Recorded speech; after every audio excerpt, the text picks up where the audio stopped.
Friends, कैसे हो आप सब। तो काफ़ी दिन से रिक्वेस्ट आ रही थी कि आप स्ट्रेटजी के ऊपर एक वीडियो बना दो, एसबीआई क्लर्क मेंस के ऊपर, एसबीआई क्लर्क प्रीलिम्स के ऊपर। और फाइनली आरआरबी ने भी अपना वैकेंसी रिलीज़ कर दिया। तो मुझे लगा कि मुझे अब लेट नहीं करना चाहिए और एक आपको स्ट्रेटजी के ऊपर वीडियो बना देनी चाहिए ताकि आप लोगों को ज़्यादा से ज़्यादा बेनिफिट हो सके।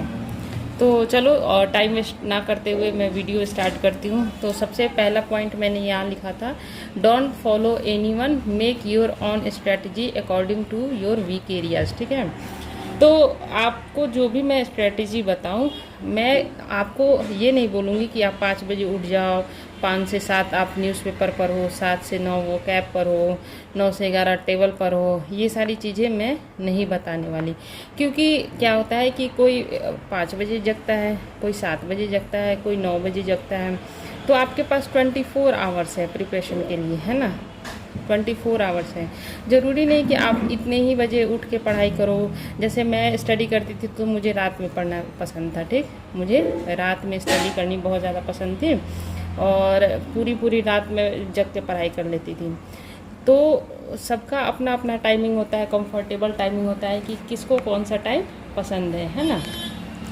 तो आप किसी को भी ब्लाइंडली फॉलो मत करो कि अगर मेरा क्लियर हो गया, मैं पीओ बन गई, तो मैं बोलूँ कि मैं रात में पढ़ती हूँ तो आप भी रात में पढ़ने लगो। नहीं, ये गलत है।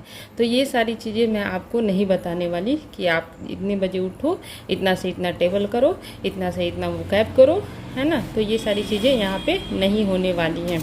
आप अपना कंफर्ट देख लेना कि आपका कंफर्ट टाइम क्या है। क्या होता है कि कितने लोग होते हैं कि उनको लड़कियां होती है जो सुबह में खाना बनाने का उनका वक्त होता है, तो मैं बोल दूं कि आप 7 से 9 एडिटोरियल पढ़ो और 7 से 9 उन्हें घर का काम होता है। तो ऐसा तो नहीं हो सकता है ना। तो सबका अपना अपना टाइमिंग होता है, तो आप लोग उसके अकॉर्डिंग काम करना। तो don't follow anyone, make your own strategy. अपना खुद का स्ट्रेटजी बनाओ कि मुझे कब से कब पढ़ाई करना है, कब से कब सोना है, कब से कब क्या करना है। ठीक है। और कैसे बनाना है, अपने वीक एरिया, अपना वीक एरिया फाइंड करना है। कैसे उसको फाइंड करना है वो भी मैं बताऊंगी। फाइंड योर वीक एरिया, अपना वीक एरिया फाइंड करो कि मेरा कौन सा सब्जेक्ट कमज़ोर है। जैसे मेरा इंग्लिश कमज़ोर था, है ना। तो मैंने देखा कि इंग्लिश मेरा बहुत ज़्यादा कमज़ोर है। मुझे 1 नंबर आ रहे हैं, 0 नंबर आ रहे हैं, कभी कभी 2 नंबर आ रहे हैं, 3 नंबर आ रहे हैं। तो मैंने उसे फाइंड आउट किया कि मेरा सबसे कमज़ोर एरिया क्या है। तो फिर मैंने उस पर इम्प्रूवमेंट करनी स्टार्ट कर दी, है ना। इसके अलावा मेरा कमज़ोर एरिया ये था कि मेरा हाथ कांपता था, है ना। मुझे पसीने छूटते थे। एग्ज़ाम में मैं बहुत ज़्यादा डर जाती थी। एग्ज़ाम में ऐसे ऐसे होने लगता था, है ना। और क्वेश्चंस मैं गलत चूज कर लेती थी। मुझे ये भी नहीं पता चलता था कि मुझे पहले कौन सा क्वेश्चन करना है, बाद में कौन सा क्वेश्चन करना है। तो ये सारी चीज़ें मेरे अंदर कमी थी, तो मैंने उसे ओवरकम किया। तो कैसे ओवरकम करना है, इसे घर से प्रैक्टिस करना है। कैसे प्रैक्टिस करना है, घर से। मान लो आपने कोई मॉक टेस्ट लगाया, ओके, आपने मॉक टेस्ट लगाया, तो मॉक टेस्ट को आप ऐसे लगाओ ना कि जैसे मैं एग्ज़ाम में बैठा हूँ। तो एग्ज़ाम में बैठा हूँ और मैं मॉक टेस्ट लगा रहा हूँ। मॉक टेस्ट आप जब दोगे तो आपके 3 सेक्शन होते हैं, इंग्लिश, क्वांट और रीजनिंग। ठीक। और आरआरबी में ओनली क्वांट एंड रीजनिंग। ठीक। तो मान लो मैंने ये तीनों लगाए। इंग्लिश में मुझे आए 15 नंबर, क्वांट में मुझे आए 25 नंबर, रीजनिंग में मुझे आए 25 नंबर।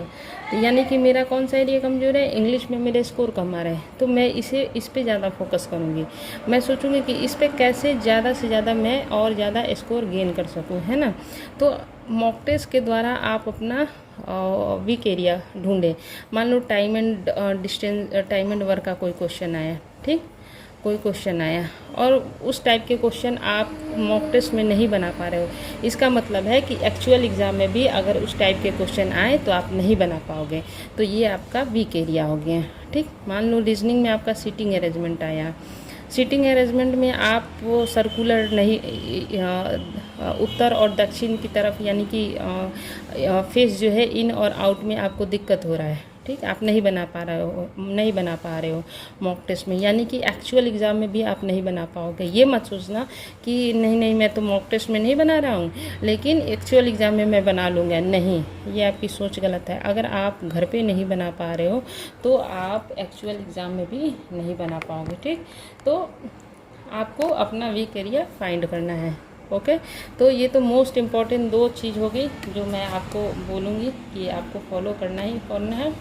इसके अलावा, ठीक, इसके अलावा आपको क्या करना है कि आपको टेबल कम से कम 1 से लेकर, अच्छा 1 से 1 वाली तो बात ही आता नहीं, 20 से 30, क्योंकि 1 से 20 तक तो मैक्सिमम लोगों को याद ही रहते हैं। 20 to 30 आपको टेबल याद होनी चाहिए। और ऐसे नहीं कि अगर आपको एग्ज़ाम में आ गया 21 नवा प्लस 22 इंटू 8 इक्वल टू वाट, ऐसे आता है ना सिंप्लीफिकेशन, तो ऐसे नहीं आपकी पढ़ना स्टार्ट कर दो 21 एकम 21, 21 दूनी 42, 21 या 63, 21 चौक 84, 21 पाँच 105, 21 छक्का 126, 21 सत्ता 100, ऐसे नहीं। 21 नवा आपको याद होना चाहिए कि 189 ऐसे, ठीक है। 22 आठे 176 ऐसे आपको याद करना है। ओके, आपको 1 by 1 नहीं जाना है डायरेक्ट। जैसे आपसे कोई पूछ जाए कि 27 सत्ते कितना होता है, तो आप ये नहीं कि टेबल स्टार्ट कर दो, नहीं, आपको पूरा याद होना चाहिए कि 27 सत्ते कितना होता है। ठीक, तो ये सारी चीज़ें आपको याद करनी है। जैसे कोई पूछ दिया कि 22 आठे 22 नवा का तो 196 नहीं 22 198, ठीक, 198, ठीक, तो ऐसे आपको याद करना है। तो सबसे पहले तो आप लोगों को क्या याद करना है, टेबल अच्छे से। उसके बाद आपको क्या करना है, टेबल, और उसके बाद सिंप्लीफिकेशन, ये मैं क्वांट के लिए पहले बता रही हूँ। अच्छा, तो उसके बाद आपको क्या करना है, सिंप्लीफिकेशन पे बहुत तगड़ा वाला कमांड चाहिए, तगड़ा वाला एकदम से। जैसे ये मैंने बोला तो 189 प्लस 12 176, फिर इसको शॉर्टकट कैसे होता है, तो मान लो कि 100 यहाँ से मैंने 1 ले लिया, 6 है ना, तो 1 ले लिया तो 190 बन गया प्लस 175। तो ऐसे मतलब फास्ट ऐड करने का सोचो, या फिर आप डायरेक्ट भी कर भी सकते हो, लेकिन उसको फास्ट करने की सोचो। तो सिंप्लीफिकेशन आपको बहुत ज़्यादा इम्पॉर्टेंट, भले ही आप कोई चैप्टर छोड़ देना, लेकिन सिंप्लीफिकेशन पे बहुत ज़्यादा कमांड चाहिए अगर क्वांट में ज़्यादा स्कोर चाहिए। क्यों? क्योंकि टाइम एंड वर्क अगर क्वेश्चन आया तो उसमें भी आपको ऐड, मल्टीप्लाई, डिवाइड, ये सारी चीज़ें करनी ही पड़ेगी। कोई भी चैप्टर ले लो, सिंप्लीफिकेशन का काम पड़ेगा ही पड़ेगा। डीआई ले लो, अगर आपका सिंप्लीफिकेशन स्ट्रॉन्ग है तो आप डीआई बड़े इजीली तरीके से कर सकते हो, है ना। तो सिंप्लीफिकेशन पे बहुत ज़्यादा फोकस करना है, इसको बिल्कुल भी स्किप नहीं करना है कि मैं इस एग्ज़ाम में कर लूँगा। अगर आपका सिंप्लीफिकेशन सही है तो प्रीलिम्स में आपके क्वांट में मार्क्स 30 ज़रूर आएंगे, 30 ज़रूर आएंगे, या फिर 25 ज़रूर आएंगे। ठीक, तो सिंप्लीफिकेशन आपको बहुत ही ज़्यादा स्ट्रॉन्ग करना है। ओके, इसके बाद आपको क्या करना है कि आपका जो स्क्वायर होता है वो आपको स्क्वायर 1 to 80 या फिर 1 to 100 आपको याद होने ही चाहिए।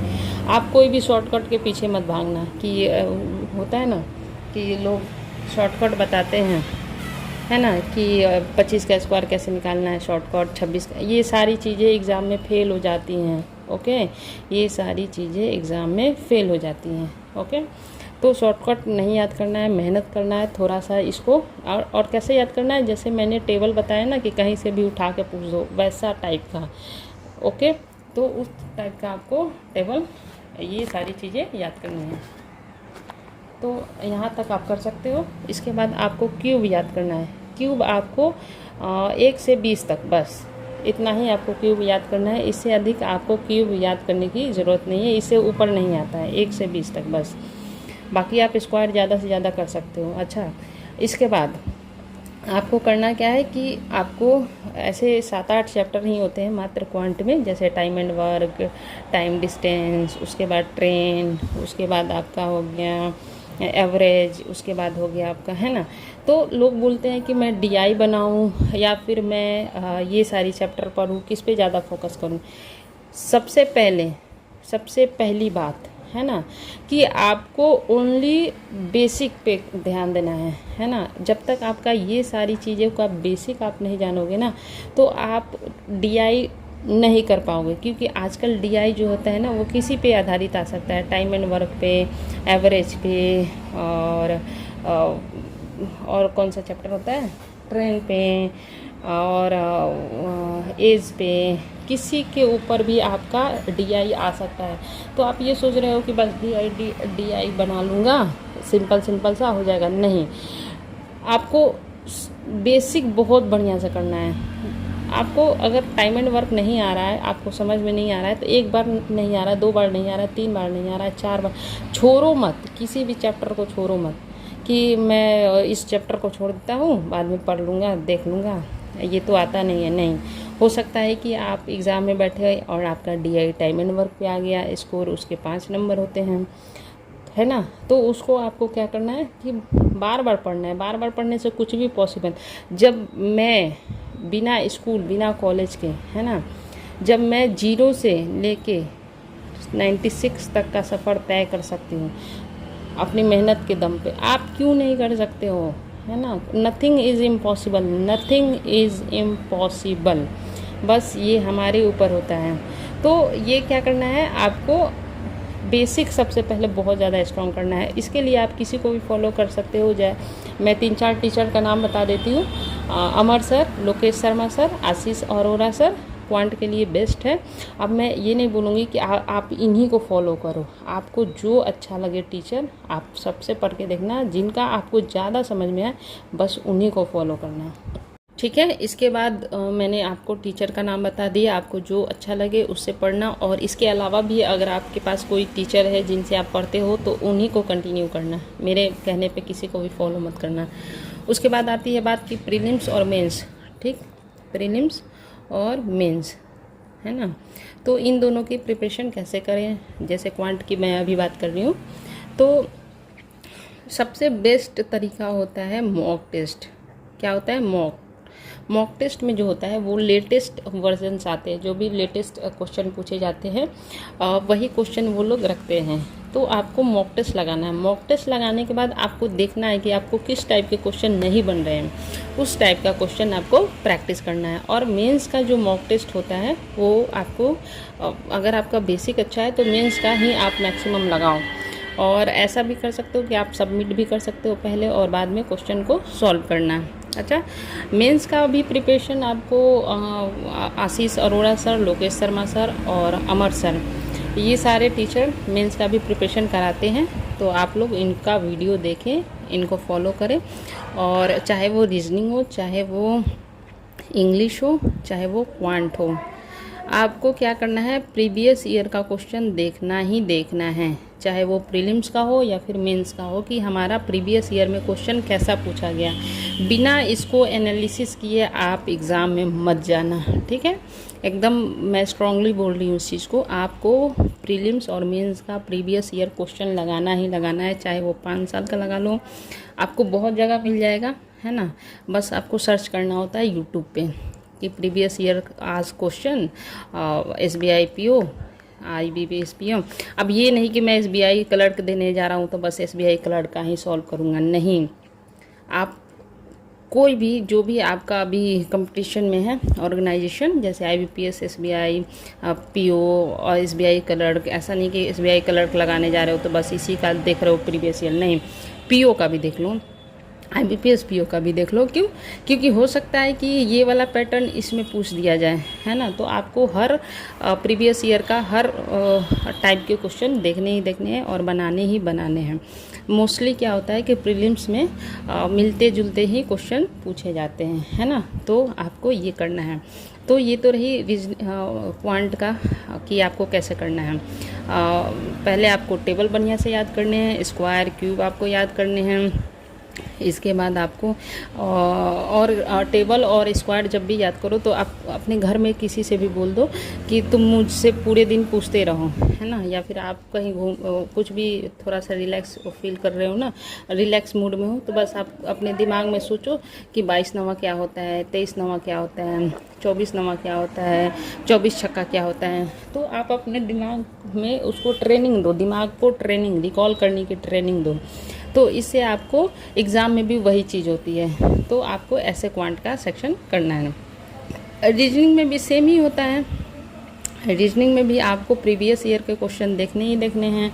आप देखो, एक होता है कि सेक्शनल क्विज़ भी आप लगा सकते हो। सेक्शनल मतलब रीजनिंग का अलग 20 मिनट वाला, क्वांट का अलग 20 मिनट वाला, फिर उसमें देख लो। ऐसा नहीं है कि आप फुल मॉक टेस्ट ही लगाओ, सेक्शनल भी लगाओ। आपका मेन मोटिव जो होना चाहिए वो होना चाहिए आपको अपनी वीक एरिया फाइंड करना और उसको स्ट्रॉन्ग करना। अब कितने लोग पूछते हैं कि मैम अड्डा का ले लूँ मॉक टेस्ट, कौन सा बेस्ट होता है? अरे भैया, मॉक टेस्ट होता है, चाहे आप कोई सा भी लो। मॉक टेस्ट का मकसद होता है कि आप अपना वीक एरिया ढूंढो और उसे स्ट्रॉन्ग करो, और आप ये देखो कि मेरा कौन सा स्ट्रॉन्ग एरिया है।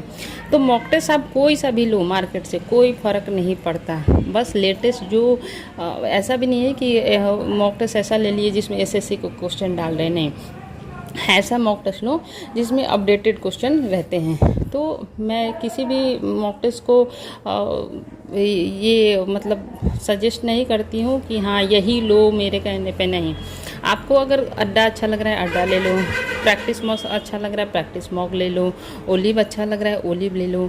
लेकिन ये नहीं कि आपको बस एक फॉर्मेलिटी है कि मैं मॉक टेस्ट लगा रहा हूँ। नहीं, मॉक टेस्ट का मतलब होता है आप अपना वीक एरिया ढूंढ लो और उसको स्ट्रॉन्ग बनाओ, है ना। तो रीजनिंग में भी आपको वही करना है। सेक्शनल का सेक्शनल भी लगा सकते हो, अगर 20-20 मिनट वाला लगाओगे तो वो भी बेस्ट है। आपको मतलब बहुत अच्छा हेल्प मिल जाएगा। 20-20 मिनट वाला भी लगाओगे तो आपकी स्पीड इंक्रीज होगी। बोलते हैं ना कि स्पीड कैसे इंक्रीज करें, सेक्शनल लगाओ, सेक्शनल से आपका स्पीड इंक्रीज होगा। और एक बात कि जब तक आपका बेसिक अच्छा नहीं होगा ना, आपका स्पीड अच्छा नहीं हो सकता है। जब जैसे जैसे आप अपना सेक्शनल बढ़िया करोगे ना, वैसे वैसे आपका स्पीड भी इंक्रीज होता है। तो आपको सब इन सारी चीज़ों का निचोड़ यही है कि आपको अपना बेसिक अच्छा करना है। एनी हाउ, जब तक बेसिक से ही आपका हार्ड लेवल के क्वेश्चन बनते हैं। तो रीजनिंग में भी आप सेक्शनल लगाओ, मॉक टेस्ट लगाओ, प्रीवियस ईयर का क्वेश्चन लगाओ। रीजनिंग के लिए आप अंकुश लांबा सर को, राधे सर को, इन सारे टीचर्स को आप फॉलो कर सकते हो। अंकुश लांबा सर तो काफ़ी फेमस है, तो उनको आप फॉलो कर लेना, है ना। तो ये तो रही रीजनिंग की बात। और रीजनिंग में आपको मैक्सिमम स्कोर गेन करना है, क्योंकि रीजनिंग एक ऐसा सेक्शन है जहाँ पे आप मैक्सिमम स्कोर कर सकते हो। और इसके बाद मैं एक वीडियो बना दूंगी कि कैसे क्वेश्चन को पिक करना है प्रीलिम्स में, है ना। तो वो सारी चीज़ें भी मैं आपको 1 बाय 1 बताते चलूँगी, ठीक। इसके बाद आती है बात इंग्लिश की। ये भैया बहुत ही ज़्यादा ख़तरनाक है। इंग्लिश जो है ये बहुत ही ज़्यादा ख़तरनाक है, और ये एक ऐसा सेक्शन है ना जो आपको इसके रास्ते में ले जा सकता है, ठीक है। और इससे लोग बहुत डरते हैं। मैं बोलती हूँ कि क्यों डरना है इससे क्यों डरना, नहीं डरना है। सबसे ज़्यादा मैं इसी पे फोकस करती हूँ और सबसे ज़्यादा मैं इसी पे बात करूँगी। इसके लिए आपको करना क्या है, एडिटोरियल तो डेली पढ़ना ही है, और जैसे मैंने एडिटोरियल बताया वैसे पढ़ना है। मैंने डेमो दिया था ना, वैसे ही आपको एडिटोरियल पढ़ना है। इसके बाद आपको ग्रामर पहले सही कर लेना है। ग्रामर में आपके मात्र 8 चैप्टर होते हैं, मात्र 8, है ना, ओनली 8। और उस ग्रामर को आपको इसमें यूज़ करके पढ़ना है ना। तो आपको क्या होगा कि धीरे धीरे हैबिट बन जाएगा। आपसे अगर नींद में भी अगर कोई सेंटेंस बोलेगा और पूछेगा इसमें एरर बताओ, तो आप बता दोगे। क्यों? क्योंकि आप डेली इन सारे ग्रामर का यूज़ यहाँ पे कर रहे हो। 1 महीने में आप देखना आपकी इंग्लिश ग्रामर जो है ना एकदम परफेक्ट हो जाएगी। तो ग्रामर पहले पढ़ लेना। मात्र मान लो कि 50-60 तो रूल होते हैं, इसमें भी आप लोग नहीं पढ़ते हो, वही रूल आपको यहाँ पे अप्लाई करना है। अब ये नहीं कि 2-4 दिन पढ़ लिया फिर बोले कि नहीं होता है, नहीं फाइंड आउट करते हैं, नहीं। और इसको इग्नोर मत करना है। कितने लोग होते हैं कि इग्नोर कर देते हैं कि नहीं छोड़ो, रीडिंग कॉम्प्रिहेंशन बना लेंगे, कुछ और कर लेंगे। नहीं, मान लो कि आपका प्रीलिम्स में 10 आ गया एरर डिटेक्शन, तो क्या होगा, आपका 1 साल बर्बाद हुआ ना, 1 साल बर्बाद हुआ ना। तो इसको इग्नोर नहीं करना है ग्रामर को। एडिटोरियल तो पढ़ना ही पढ़ना है, मस्ट है। इसके बाद आपको एडिटोरियल हो गया, ग्रामर हो गया, क्विज़ तो इसके बहुत सारे लगाओ। अड्डा के बहुत सारे क्विज़ेस होते हैं, बहुत सारे क्विज़ होते हैं। अड्डा का ऐप इंस्टॉल करो, प्रैक्टिस मॉक का ऐप इंस्टॉल करो, ओलिव का इंस्टॉल करो। इसके जो भी सेक्शनल क्विज़ेस होते हैं ना, इंग्लिश के, क्वांट के, रीजनिंग के सेक्शनल क्विजेज लगाओ, इंग्लिश के मोस्टली लगाओ। इंग्लिश का मैं क्या करती थी कि जैसे सोने का टाइम होता था तो इंग्लिश के लिए आपको पेन और पेपर की ज़रूरत नहीं पड़ती ना, तो मैं सोने के टाइम में मोबाइल पे क्विज़ ओपन कर लेती थी, लगातार 1 घंटे में क्विज़ लगाती थी लगातार। और क्विज़ में ऐसा होगा कि आपके कभी स्कोर 5 आएंगे और कभी 15 भी आ जाएंगे, है ना। तो आपको डीमोटिवेट नहीं होना है। अगर 5 आ रहे हैं ना तो इसको और इम्प्रूव करो, 5 से 7, 7 से 9। आपको इतना मज़ा आने लगेगा ना इंग्लिश पढ़ने में, इतना ज़्यादा मज़ा आने लगेगा ना कि आप बिना क्विज़ लगाए सो नहीं सकते हो। तो सोने के टाइम में क्विज़ लगा लो इंग्लिश का। तो मैं ऐसे ही करती थी, जैसे मुझे 10 बजे सोना है तो मैं 9 बजे अपना बेड पे चली जाती थी, क्विज़ स्टार्ट कर दिया मोबाइल पे, क्योंकि मैं मोबाइल से ही मॉक टेस्ट भी लगाती थी, क्विज़ भी लगाती थी, और 9 से 10 क्विज़ लगा लिया, अड्डा के लगा लिया, ओलिव के लगा लिए प्रैक्टिस में। फिर मैंने उसको एक बार और देख लिया कि मैंने कहाँ कहाँ गलती की, कहाँ कहाँ मुझे सुधार करना है। डेली आप सोचो कि 1 घंटा क्विज़ लगा रहे हो, अगर आपको 30 एरर भी आपने किया है ना, तो आप सोच लो कि मतलब आपने 30 एरर डिटेक्शन किए तो आपके महीने के कितने हुए, 900 एरर डिटेक्शन हो गए ना, 900। और ऐसा होता है कि एरर डिटेक्शन वाले जो क्वेश्चन होते हैं, मान लो कि 60 रूल है, वही तो 60 रूल इसमें आएंगे ना, ऐसा तो नहीं है कि कहीं और से आ जाएंगे बाहर से। तो वो क्या होते हैं, बार बार रिपीट होते हैं। रिपीट होने से आपको चीज़ें याद होने लगती हैं।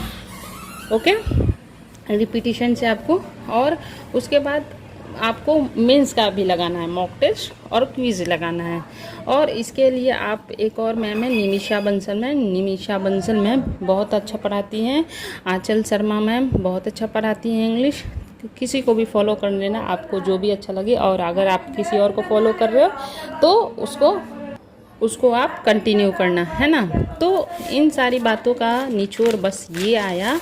मैं आपको निचोड़ बता देती हूँ कि आपको क्या करना है, क्विज़ लगाने हैं बहुत सारे। दूसरा, अपना वीक एरिया ढूंढना है, ठीक है, वीक एरिया ढूंढना है। थर्ड, अपना टाइम टेबल खुद बनाना है, ठीक है, अपना टाइम टेबल खुद बनाना है, किसी की भी स्ट्रेटजी फॉलो मत करना। अच्छा, उसके बाद फोर्थ ये आता है निकल के कि आप अपने वीक एरिया को स्ट्रॉन्ग में चेंज करो। ओके, क्या करना है, स्ट्रॉन्ग में चेंज करना। उसके बाद आपको है मॉक टेस्ट लगाना है, मॉक टेस्ट। उसके बाद आपको क्या करना है, सेक्शनल क्यूज लगाना है, सेक्शनल क्यूज।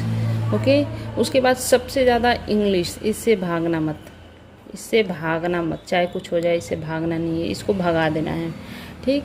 और मोस्ट इम्पोर्टेंट आपका हार्डवर्क, नो निगेटिविटी। अच्छा हाँ, और एक और चीज़ है कि अभी मुझे याद आया कि आखिरकार हम एग्ज़ाम में क्यों जाते हैं, है ना। ये मैंने अपने एक्सपीरियंस से सीखा है, इसको मैं बता देती हूँ कि आखिर हम एग्ज़ाम में घबराते क्यों हैं, डरते क्यों हैं, हाथ क्यों कांपता है। देखो, जब मेरा बेसिक अच्छा नहीं था, जब मेरे घर पे ही स्कोर कम आते थे, है ना, जब मेरे अंदर कॉन्फिडेंस की कमी थी, है ना, तो एग्ज़ाम में मैं क्या होती थी, मुझे लगता था कि पता नहीं कैसे क्वेश्चन पूछेंगे, इंग्लिश कैसा आएगा, क्वांट कैसा आएगा, है ना। क्यों? क्योंकि मुझे अपने आप पे कॉन्फिडेंस नहीं है, मुझे अपने आप के प्रिपरेशन पे कॉन्फिडेंस नहीं है। इस वजह से मैं क्या होती थी, पैनिक हो जाती थी। पैनिक होने के कारण मैं एग्ज़ाम अपना ख़राब कर लेती थी। लेकिन जब अपना बेसिक सही कर लोगे, जब आपको अपना कॉन्फिडेंस आ जाएगा, मॉक टेस्ट आप घर पे लगाओगे, अच्छे स्कोर आने लगेंगे, तो धीरे धीरे आप अपने फियर से ओवरकम कर लोगे। तो कहने का मतलब यही है कि जब हमारे अंदर खुद कमी होती है ना, तभी हम एग्ज़ाम में घबराते हैं।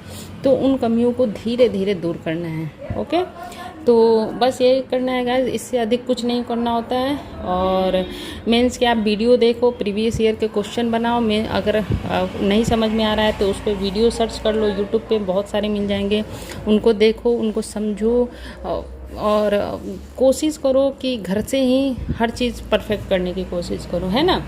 तो ऑल द बेस्ट गाइज। बाकी अगर कोई भी डाउट हो, कुछ भी कमी रह गई हो, तो कमेंट में कर देना, मैं उसको बता दूँगी, ठीक। Bye bye guys.